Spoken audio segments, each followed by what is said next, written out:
बिस्मिल्लाहिर्रहमानिर्रहीम। अस्सलामु अलैकुम वरहमतुल्लाहि वबरकातुहू।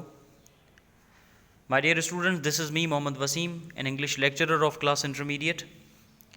I'm delivering my lecture from the platform of Army Public School and College, Badin Kent.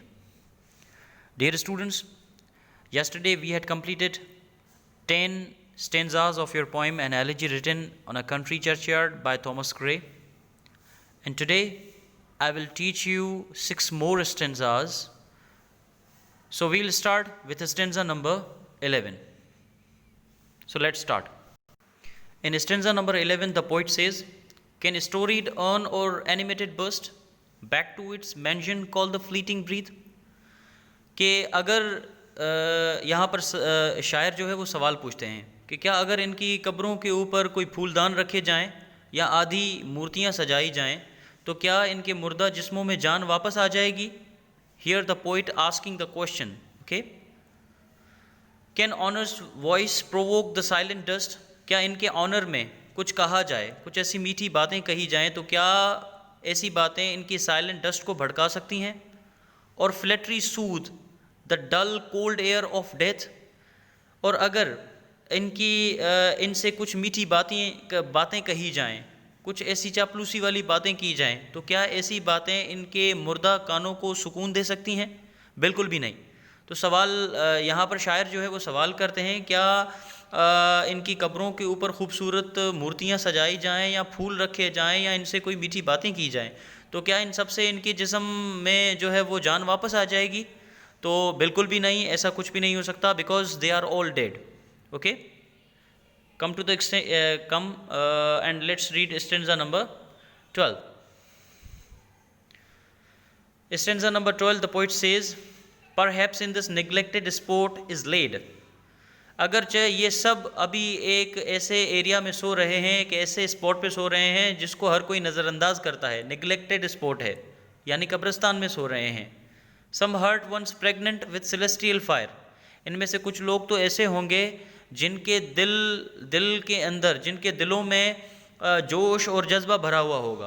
Pregnant का मतलब होता है फुल ऑफ, सेलेस्टियल फायर का मतलब होता है जोश और जज्बा। तो इनमें से कुछ लोग तो ऐसे होंगे जिनके दिल में जोश और जज्बा भरा हुआ होगा।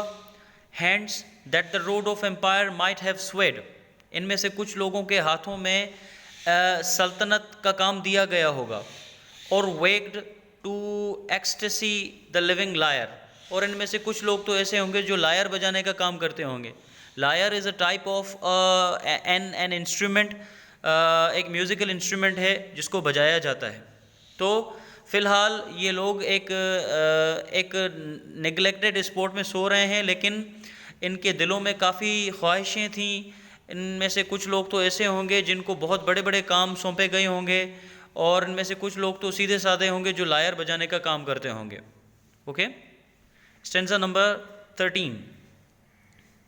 स्टेंजा नंबर 13 में पोइट कहते हैं, but knowledge to their eyes her ample page, लेकिन इल्म ने भी इनके लिए अपनी आंखें नहीं खोली, इल्म के पन्ने भी इनके लिए कभी भी नहीं खुले।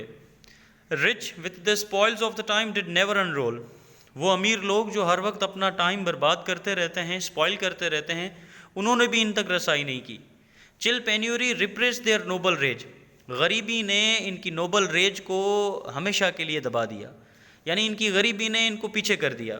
And froze the genial current of the soul, और इनकी सोल में जो जज्बा था, जो जोश था, एक जीनियल करंट था, इनकी गरीबी ने हमेशा के लिए वो ख़त्म कर दिया। ठीक है, stanza number 14। Full many a gem of purest ray serene, the dark unfathomed caves of the ocean bare. यानी इन समंदरों के अंदर गुफाओं में बहुत से ऐसे मोती छुपे हुए हैं। जेम का मतलब होता है मोती, सेरन का मतलब होता है मोती या हीरे, अनफेथोम्ड केव्स का मतलब होता है बहुत बड़ी गुफाएं जो समंदर के अंदर होती हैं। तो समंदरों के अंदर बहुत सारे खूबसूरत मोती हुआ करते हैं जिनको कोई भी नहीं देखता। Full many of flower is born to blush unseen and waste its sweetness on the desert air. और काफ़ी सारे ऐसे फूल हैं जो सहरा में खिलते हैं, खूबसूरत फूल होते हैं जो अपनी स्वीटनेस को वेस्ट कर देते हैं, लेकिन उनकी स्वीटनेस को, उनकी खूबसूरती को कोई भी नहीं देखता। तो इसी तरह से ये गांव वाले भी बहुत जो है वो टैलेंटेड होते थे। इनमें से काफ़ी लोग टैलेंटेड होते थे, लेकिन इनके टैलेंट को किसी ने भी नहीं देखा। जैसे हीरे और मोती समंदर के अंदर होते हैं, उनको कोई नहीं देख सकता, लेकिन उनकी बहुत एक वैल्यू होती है। इसी तरह से काफ़ी सारे ऐसे फूल हैं जो सहराओं में खिलते हैं, लेकिन उन फूलों पर किसी की नज़र नहीं पड़ती, लेकिन वो फूल बड़े खूबसूरत होते हैं, उनकी बड़ी वैल्यू होती है। ठीक है, तो इसी तरह से ये गांव वाले भी बड़े ही कीमती हुआ करते थे, ये बड़े ही टैलेंटेड हुआ करते थे। ठीक है, stanza number 15। Some village Hampden with the dauntless breast. इनमें से कुछ लोग तो हैम्पटन की तरह होंगे। जॉन हैम्पटन एक तारीख के किरदार थे जो बहुत ही बहादुर हुआ करते थे। तो इनमें से कुछ लोग तो ऐसे थे, कुछ विलेजर्स ऐसे थे जो हैम्पटन की तरह बहादुर और निडर हुआ करते थे। The little tyrant of his field with stood, यानी जो जुल्म के ख़िलाफ़ खड़े होते थे। जब जालिम जुल्म करता था तो ये लोग बिल्कुल जॉन हैम्पटन की तरह खड़े हुआ करते थे। ठीक है, सम म्यूट इनग्लोरियस मिल्टन हेयर में रेस्ट। इनमें से कुछ लोग तो ऐसे हैं जो यहाँ पर सो रहे हैं, वो मिल्टन की तरह होंगे। मिल्टन कौन थे? मिल्टन भी एक तारीख के किरदार थे, लेकिन वो अपने टैलेंट को लोगों के सामने दिखा नहीं सके। Some Cromwell guiltless of his country's blood. इनमें से कुछ लोग तो क्रोमवेल की तरह भी होंगे, जिन्होंने अपने मुल्क के लिए खून बहाया होगा, यानी जिन्होंने अपने मुल्क के लिए खून का नजराना पेश किया होगा। तो कुछ लोग जॉन हैम्पटन की तरह होंगे, कुछ मिल्टन की तरह होंगे, कुछ क्रोमवेल की तरह होंगे, बिल्कुल बहादुर होंगे, लेकिन इनकी बहादुरी को किसी ने भी नहीं देखा। Okay, stanza number 16। The applause of listening senates to command. Senates का मतलब होता है सियासतदान, पॉलिटिशियंस। अप्लॉज का मतलब होता है वाहवाही करना। तो जब सियासतदान जब कमांड करते हैं तो सुनने वाले उनको जो है काफ़ी सारी उनकी तारीफ़ें करते हैं, उनकी वाहवाही होती है, सियासतदानों की वाहवाही होती है। ठीक है ना, उनकी तारीफ़ें होती हैं, लेकिन इन लोगों की कभी भी तारीफ़ नहीं हुई क्योंकि ये लोग गरीब थे।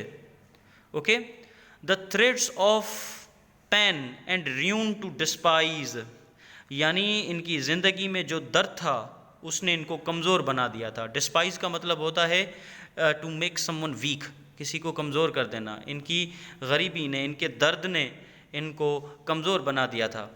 To scatter plenty over a smiling land, यानी ये अपनी धरती के लिए भी कुछ नहीं कर सके, अपनी स्माइलिंग लैंड के लिए भी इतना ज़्यादा कुछ नहीं कर सके। And read there history in a Nations eyes, और ये तारीख़ में भी कुछ नहीं कर सके। तारीख़ की आँखों में, तारीख़ की नज़रों में भी ये पीछे रह गए। इन्होंने तारीख़ के अंदर भी इन्होंने कुछ नहीं किया। ओके, सो ये बहुत ही सीधे साधे और सिंपल लोग थे जो आज कब्रों में सोए हुए हैं, लेकिन इनकी गरीबी ने इनको हमेशा पीछे कर दिया, ये आगे कभी भी नहीं बढ़ पाए। ठीक है, लेकिन ये बहुत ही ईमानदार और सादे सीधे इंसान हुआ करते थे। Okay, so thank you so much for watching the video. इसके अलावा अगर आपको कोई भी क्वेश्चन है तो आप ऑनलाइन मुझसे पूछ सकते हैं। एंड बाकी जो आपकी 4 स्टेंजाज हैं वो इंशाल्लाह हम कल कंप्लीट करेंगे। Okay, so till that time, अल्लाह हाफिज़ and take care of yourself.